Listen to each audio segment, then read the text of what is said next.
নমস্কার। আজকের পর্বে সবাইকে স্বাগত। অবশেষে জামিন হলো আর.জি. কর কাণ্ডের প্রধান অভিযুক্তের। শুনলাম দীর্ঘদিন হয়ে গেলেও ইনভেস্টিগেটিং এজেন্সি নাকি কোনো চার্জশিট প্রডিউস করতে না পারার কারণে এই জামিন। অবশ্য এ বিষয়ে আমাদের বলার কিছু থাকতে পারে না, কারণ পুরো বিষয়টি আদালতের বিচারাধীন এবং মহামান্য সুপ্রিম কোর্ট যা রায় দেবেন সেটা আমাদের কাছে শিরোধার্য। ফলে এ বিষয়ে বলতে গেলে লোকে বলবে পাগলের প্রলাপ, আর পাগলে কিনা বলে ছাগলে কিনা খায়। তাই পাগলের কথাকে সিরিয়াসলি নেওয়ার কিছু নেই। পাগলের কথাই যখন উঠল, তাহলে আপনাদের এক পাগলের লেখা একটা চিঠি পড়ে শোনাই।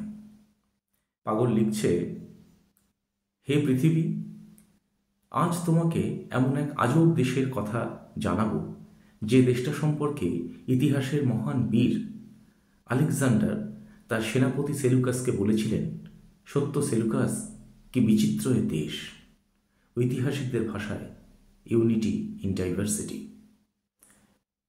সেটি এমন এক দেশ যেখানে মুদির দোকান থেকে মিষ্টির দোকান সব জায়গাতে লেখা থাকে, ধার চাহিয়া লজ্জা দিবেন না। সেখানে আজ একটি নতুন সংযোজন হলো, বিচার চাহিয়া লজ্জা দিবেন না। সে দেশে এতই বৈচিত্র্য যে সেখানে সরকারি হাসপাতালের মধ্যে একটি সরকারি মহিলা ডাক্তারকে নির্যাতন করে মেরে ফেলা হয়। তার প্রতিবাদে দেশশুদ্ধ লোক পথে নামতে বাধ্য হয়। রাস্তা থেকে রাত সবই দখল হয়ে যায়। 9 থেকে 90 প্রতিবাদে সবাই সামিল হয়। পথে প্রতিবাদ স্বরূপ ছবি থেকে আলপনা সব কিছুই আঁকা হয়। তাঁবু খাটিয়ে দিনের পর দিন রাস্তায় পড়ে থেকে প্রতিবাদ জানানো হয়। মঞ্চ থেকে ময়দান মানুষের কালো কালো মাথায় ঢাকা পড়ে যায়। প্রতিবাদীদের প্রাণ ধারণের জন্য জল খাবার প্রতিদিন জোগানো হয়।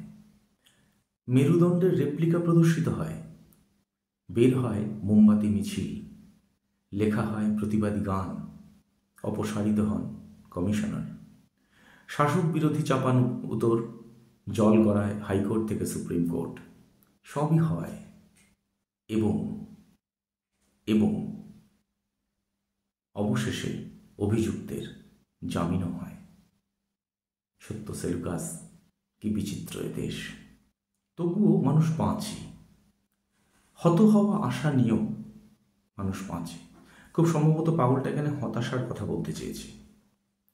যে স্কুল বাসটা প্রতিবাদের যানজটে পড়ে আটকে ছিল ঘন্টার পর ঘন্টা, দেরি করে স্কুলে গিয়ে যাদের দেয়া হয়নি পরীক্ষাটা, সেই শিশুগুলোও বাঁচে। যে 90 বছরের বৃদ্ধাটি প্রতিবাদী মিছিলে নেবে হেঁটে গেল কয়েক কিলোমিটার, সঙ্গী ছিল শুধু হাতে ধরা লাঠি, সেও বাঁচে। আহারে, প্রাইভেট সেক্টর কর্মীটি সারাদিন কাজ করে সারা রাত পথে নেমে ভোর থাকতে বেরিয়ে গেল অফিস, তার যে রাউন্ড দ্য ক্লক ডিউটি, সেও বাঁচে। হাসপাতালে পরিষেবার নাম পেয়ে যে মুমূর্ষু রোগীটি ফিরে গেল, সেও বাঁচে। যে গরিব চাওয়ালা বিনা পয়সায় প্রতিবাদীদের দিনের পর দিন চা খাওয়ালো, সেও বাঁচে।